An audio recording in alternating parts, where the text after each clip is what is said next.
मैं अंशिका मीडिया की को एडिटर सलोनी तिवारी आज आए हैं हरमीत जी के घर। मैम, अपने बारे में कुछ बताइए हम लोगों को। A very warm welcome to Anshika Media and Mrs. Saloni Tiwari to my place. और मैं डॉक्टर हरमीत कौर भल्ला एक स्कूल प्रिंसिपल हूँ और एक राइटर हूँ और साथ साथ मैं एक सोशल एक्टिविस्ट हूँ और nowadays I am an environmentalist also. तो मैं यहाँ पे कानपुर में खालसा गर्ल्स इंटर कॉलेज की प्रिंसिपल हूँ और इसके साथ साथ मैं अभी तक 15 किताबें लिख चुकी हूँ और मेरी 16th बुक पब्लिश होने वाली है अभी। आपने शुरुआती दौर में क्या क्या क्या फेस किया है, कैसे आपने शुरुआत की, ये इसके बारे में बताइए। मेरा बर्थ प्लेस जो है वो झांसी है और मैं झांसी की रहने वाली हूँ। मेरी स्कूलिंग जो है वहाँ के सेंट फ्रांसिस कॉन्वेंट और क्राइस्ट द किंग कॉलेज में हुई, बट अर्ली मैरिज। मेरी शादी जो थी वो इंटर पास करने के बाद बस मैंने 2 साल का डिप्लोमा किया और शादी हो गई। उसके बाद मैं कानपुर आ गई और शुरुआती फेज जो मेरा लाइफ का रहा है वो बहुत ही सिंपल, एक बहुत ही वैल्यूज जो मेरे पेरेंट्स ने मुझे दी वो मैं आज तक कैरी करती हूँ, वो मेरे साथ यहाँ तक आई हैं और मेरा लाइफ बहुत अच्छी थी और मेरा शुरू से ही पढ़ाई लिखाई की तरफ बहुत ही ज्यादा झुकाव था और मेरा एक ड्रीम था कि मुझे लाइफ में कुछ करना है। तो वो मैं ड्रीम जो थी, वो मेरा सपना जो था, वो मैं अपने साथ लेके आई अपने ससुराल। अच्छा, तो मैम आपकी इंस्पिरेशन क्या है? मेरी इंस्पिरेशन तो बहुत छोटे से रानी लक्ष्मीबाई, बिकॉज मैं झांसी की रहने वाली हूँ और बचपन से उनकी कहानियां, उनका बर्थडे जो है वो झांसी में मनाया जाता है, डे ऑफ डेथ। किला जो है झांसी का वो हम लोग बचपन से घूमने जाते थे और उनकी बहादुरी की जो कहानियां थी वो हमने सुनी। तो जैसे कि हम सुनते हैं कि बुंदेले हर बोलो के मुंह हमने सुनी कहानी थी, खूब लड़ी मर्दानी वो तो झांसी वाली रानी थी।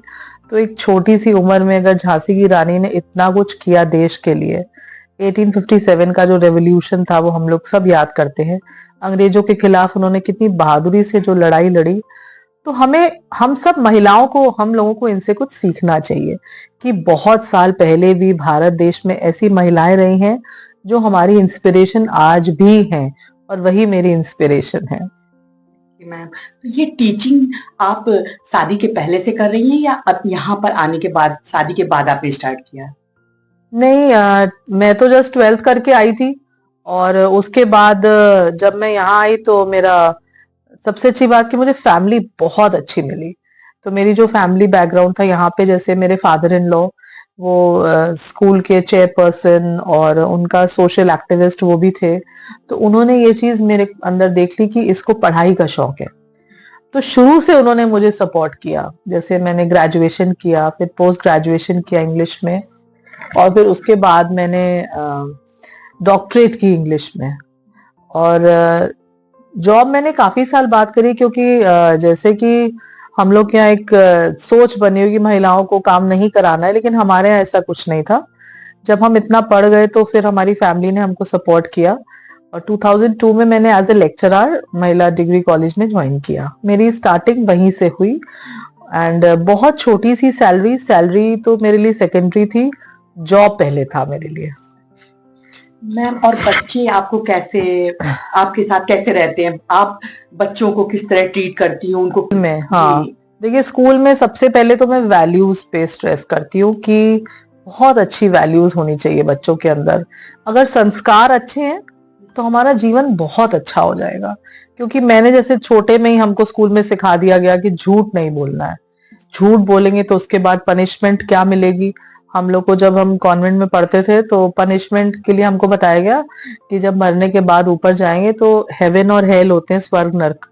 तो जो झूठ बोलते हैं उनको नर्क में रखा जाता है, आग के बीच में, ठीक है, फिर आग से नमक उठाना पड़ता है।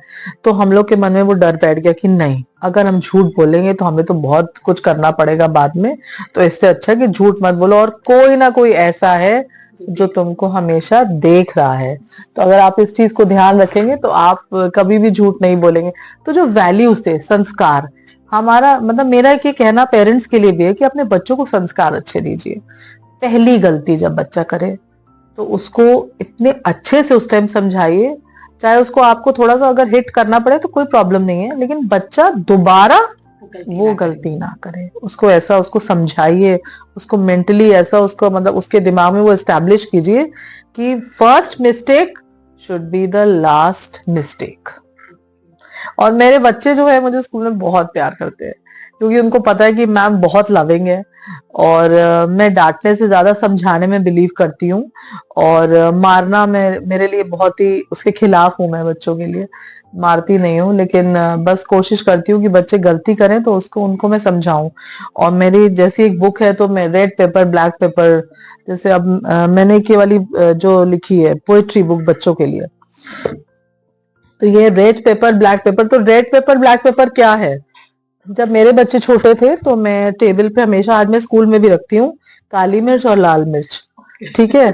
तो जब छोटी गलती करते थे तो मैं उनको काली मिर्च खिलाती थी, और जब बड़ी गलती करते थे तो लाल मिर्च खिलाती थी। तो मैंने मारा कभी नहीं। तो ये एक लेसन है बच्चों के लिए कि बच्चे गलती करे तो उनको ऐसी वाली पनिशमेंट दो कि वो थोड़ा, उनको जब कुछ गलत बोले या झूठ बोले या कोई अब्यूजिव लैंग्वेज यूज करे, तो ये मैंने इस बुक का नाम भी इसलिए रखा। और ये जो है इसमें 100 पोएम्स हैं, सिर्फ वैल्यूज पे हैं, बच्चों को कौन कौन सी अच्छी वैल्यूज देनी चाहिए। तो आप मतलब आप एक राइटर भी हो। हाँ। तो आपने कितनी बुक लिखी है मैम? मेरी अब 16th बुक आने वाली है मेरी। हाँ, अब मेरी 15 बुक्स आ चुकी हैं, स्टार्टिंग फ्रॉम पोइट्री। मैंने अभी तक 1000 पोएम्स लिखी हैं, और उसमें विमेन पे बहुत लिखती हूँ, विमेन एम्पावरमेंट पे, महिला सशक्तिकरण पे काफी कुछ काम कर रही हूँ, लिख रही हूँ। तो और पोइट्री के अलावा मैंने एक नॉवेल लिखी है, ये है शी विल मूव माउंटेन्स। ये है हमारी मानव तस्करी पे, जिसको हम ह्यूमन ट्रैफिकिंग कहते हैं। और ये जैसे शिमला में जब ब्रिटिश रूल था, क्योंकि मैं हिस्ट्री की स्टूडेंट भी रही हूँ इंग्लिश के अलावा, तो मैंने हिस्ट्री में ये जब चीज पढ़ी कि हमने सारी ब्रिटिश के टाइम, जो ब्रिटिश पीरियड के टाइम जो हमारे ऊपर अत्याचार हुए, हमने उसकी स्टडी करी, हमने उसके बारे में लिखा। हम सारे मूवमेंट्स जानते हैं, quit India movement, salt movement, पर महिलाएं भी कहीं किसी हद तक उन पे भी अत्याचार हो रहा था, और वो हो रही थी ह्यूमन ट्रैफिकिंग, मानव तस्करी। कैसे हमारी छोटी छोटी लड़कियों को ले जाया जाता था, यूज किया जाता था, अनवेड मदर्स, ठीक है, अनब्याही माँ जो बनी, और जो ब्रिटिशर्स उनको यूज करके यहीं छोड़ गए इंडिया में। तो वो कहीं ना कहीं वो चीज दब गई, उसको किसी ने नहीं उठाया। मैंने जब हिस्ट्री पढ़ी, मैंने इस बुक के लिए बहुत रिसर्च करी है। तो इसमें एक कैरेक्टर है मिरांडा, जिसको मैं लेके आई हूँ, और कैसे शिमला में ये 1945 में, देखिए अगर आप पढ़ेंगे इसको तो फिर आपको पता। नहीं, जरूर पढ़ेंगे हम लोग इसको। और इसको मैंने हिंदी में भी ट्रांसलेट कराया है। जैसे पहला चैप्टर है इसमें, ये शिमला 1945, जब हमारा ब्रिटिश पीरियड जो था, वो जाने वाले थे यहाँ से ब्रिटिशर्स। तो ये शिमला में शिमला उनकी समर कैपिटल होती थी जी, वहां पे। हाँ, राजधानी थी उनकी। हाँ। तो उसमें ये स्टोरी शुरू होती है, और कैसे ये लास्ट में हमें इसको लेके आई हूँ 1992 तक। हाँ, उसके बाद तो ये पूरी कहानी है एक, तो ये पूरी मानव तस्करी पे है। और बड़ी अच्छी बात है कि इस पे शायद आगे जाके कोई मूवी भी बनेगी। तो ऐसे ही मेरी कोशिश रही कि महिला सशक्तिकरण में मैं कम से कम एक नॉवेल सबको दूं। उससे बहुत अच्छा। मैम, आप ये जो महिला सशक्तिकरण के लिए कह रही हैं, तो उसके लिए आप मतलब इंडिया की लेडीजों को क्या मैसेज देना चाहती हैं? सबसे पहले तो सभी महिलाओं के लिए एक मेरा संदेश है कि पढ़िए, एजुकेशन जैसे हम लोग बोलते हैं, age is just a number. पढ़ाई के लिए कोई उम्र नहीं है। अगर आप नहीं, और आपके अंदर शर्म नहीं होनी चाहिए, आगे आइए, घर में जितनी बेटियां हैं उनको बोलिए पढ़े लिखें, और घर से निकले और काम करें, ठीक है। हर कोई गलत नहीं होता है। हमारे अंदर ये जो सोच हमने बना ली है कि बाहर निकलेंगे, ठीक है, सेफ्टी पॉइंट ऑफ व्यू से अपनी लड़कियों को सेल्फ डिफेंस जरूर सिखाइए, वो बहुत जरूरी है। और बच्चों को, लड़कियों को थोड़ा बोल्ड बनाइए, और हर महिला के लिए काम करना जरूरी है। अगर आज हम देश को आगे बढ़ाने की बात करते हैं, तो उसमें 50% महिलाओं का भी हमें योगदान चाहिए। और वो कब होगा? जब हमारी महिलाएं पढ़ेंगी लिखेंगी और उसके अलावा घर के बाहर निकलेंगी। हर महिला के अंदर देखिए टैलेंट है, हाँ, है ना? कुछ तो ना कुछ उस सब टैलेंट को बाहर निकालना है। अब स्कूल में भी मेरी यही कोशिश रहती है, गर्ल्स स्कूल की प्रिंसिपल हूँ, तो सारी लड़कियों को मेरा रोज एक मैसेज रहता है कि please don't sit at home, घर मत बैठिए, पढ़ाई करिए और पढ़ाई के बाद जरूर कुछ करिए। ये जो सोच है कि हमें शादी जल्दी कर देनी है, अब हमें उस चीज से आगे निकलना है। मैम बताइए आपकी पहली बुक कौन सी थी? मेरी पहली बुक, क्योंकि मैं विमेन के लिए लिखती हूँ ज्यादातर, तो मेरी पहली बुक है कोहिनूर, जी, which is the journey of a woman. Women. हाँ, तो इसमें मेरी 60 पोएम्स है विमेन के ऊपर ही, और हर एस्पेक्ट जो विमेन का है, rape, suicide, child marriage, window, तो मैंने सब चीजों को एक एक पोएम के थ्रू कवर किया है। और हर पोएम के लास्ट में एक मैसेज है कि हमें कैसे पुरानी जो परंपराएं हैं इनको छोड़ के अब आगे बढ़ना है। और बाकी क्या क्या आपने किस किस बारे में लिखा है? देखिए, मैं बेसिकली पोएट्री लिखती हूँ, स्टार्टिंग मेरी पोएट्री से हुई, और राइटर तो बनना एक ड्रीम बचपन से था। अच्छा। और तो उसके बाद it is a blessing, I feel writing is a blessing, unless and until अगर हम ब्लेस्ड नहीं है, हाँ, अगर ईश्वर की कृपा नहीं है तो हाँ, हम नहीं लिख सकते। जी, जी। तो मैं उसकी कृपा मानती हूँ। और उसके अलावा मैंने 1000 पोएम्स लिखी हैं अभी तक, अब मैं बच्चों के लिए लिख रही हूँ। जैसे मेरी अब ये 7 बुक्स बच्चों के लिए आ गई हैं। ये एक एडवेंचर्स ऑफ रूप सीरीज है, अच्छा, देखिए आप। जी, जी। हाँ, ये पूरी सीरीज हाँ, है? ये इसमें 6 बुक्स हैं। अच्छा, ये 4 किताबें ये वाली, और ये सीरीज है पूरी, और ये सारी बुक्स अमेजोन पे अवेलेबल रहती है। ये 7 to 12 इयर्स के बच्चों के लिए। देखिए, लिखना एक अलग चीज है, लिख क्यों रही हूँ? ताकि बच्चे पढ़ें। हाँ, हाँ, हम लोग बुक से दूर जा रहे हैं, हाँ, ये तो है। मोबाइल सबके हाथ में आ गया है। और बहुत दुख की बात है कि मोबाइल के जो साइड इफेक्ट्स हैं, आफ्टर इफेक्ट्स हैं, जो वो हमको बच्चों को बताने चाहिए। तो उससे अच्छा है कि हम एक किताब उठा के पढ़ें। पढ़े। और बच्चों को बर्थडेज में या न्यू ईयर में जो भी गिफ्ट लेके देते हैं, एक गिफ्ट किताब की जरूर दें, मतलब बुक जरूर गिफ्ट करें अपने बच्चों को। और उसके अलावा एक A to Z बुक है, ये छोटे बच्चों के लिए, देखिए। और इसमें पोइट्री फॉर्म में, जैसे पोइट्री है हर अल्फाबेट पे, और मैंने बहुत सारे न्यू एनिमल्स जो हैं वो डिस्कवर किए हैं इसमें, और सब पे एक्सरसाइज है, बच्चों को कराइए। तो ये तो काफी स्कूल्स में अब इंट्रोड्यूस हो गई है ये वाली बुक। हाँ।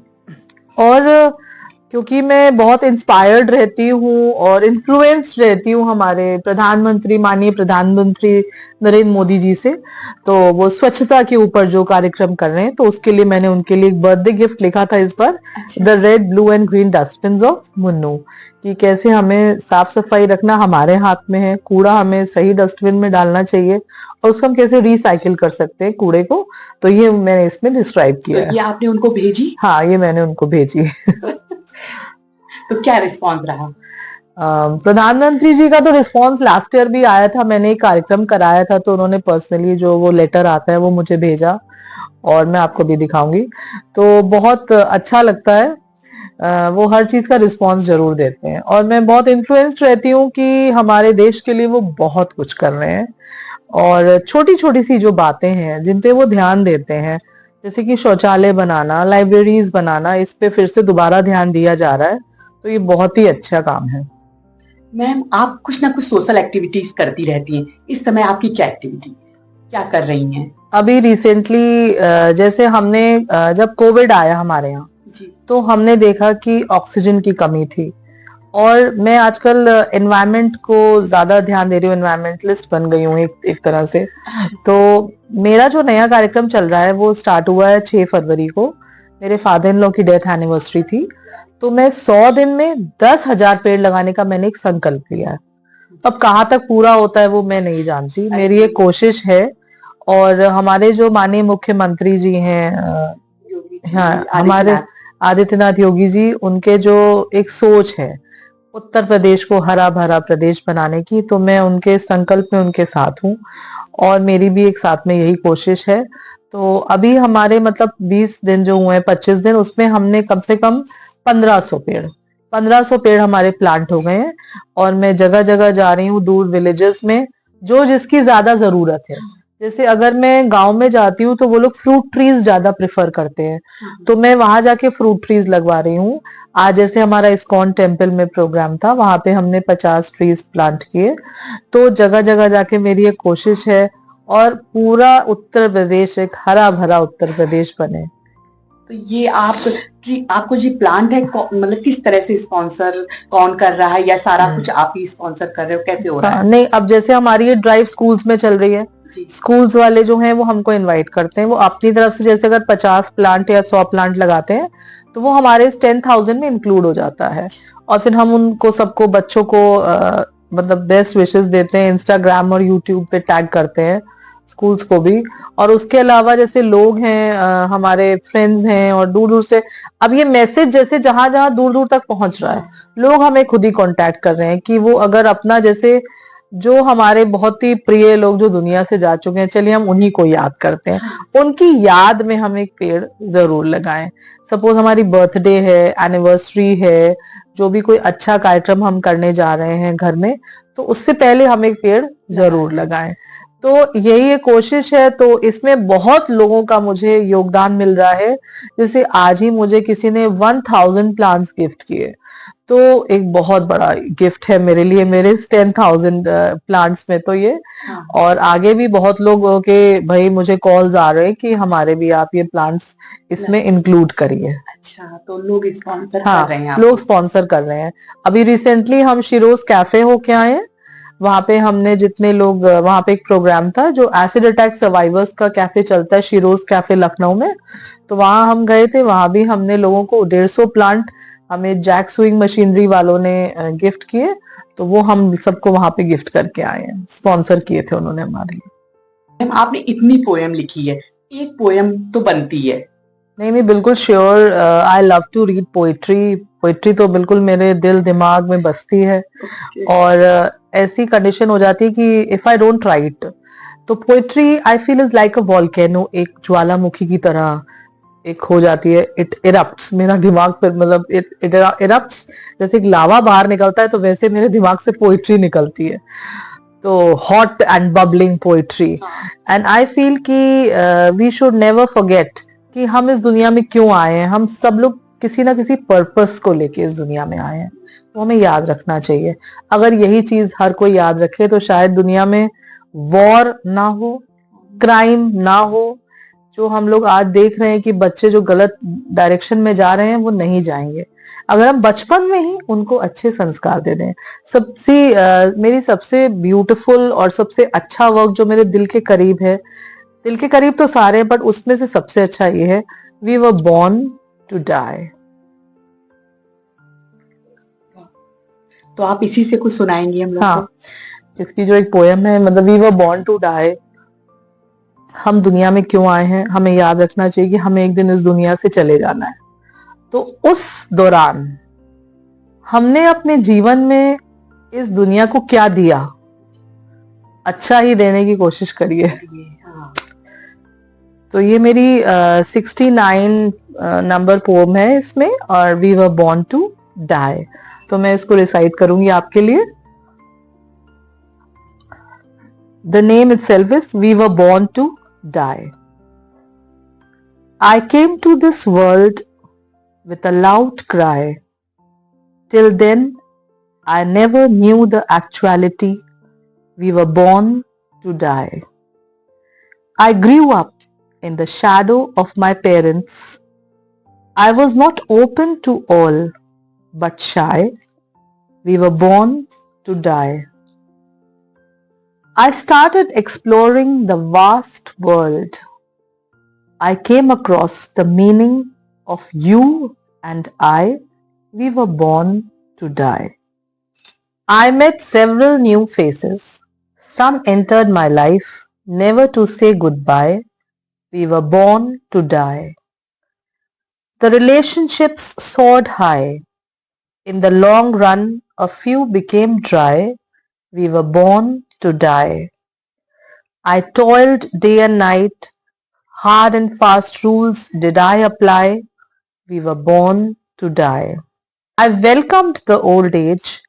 I could never live in a cage but wanted to fly. We were born to die. Someone was following me. Someone wanted to live with me and die. We were born to die. The heaven and hell are welcoming. The soul will leave without any reply. We were born to die. Thank you so much.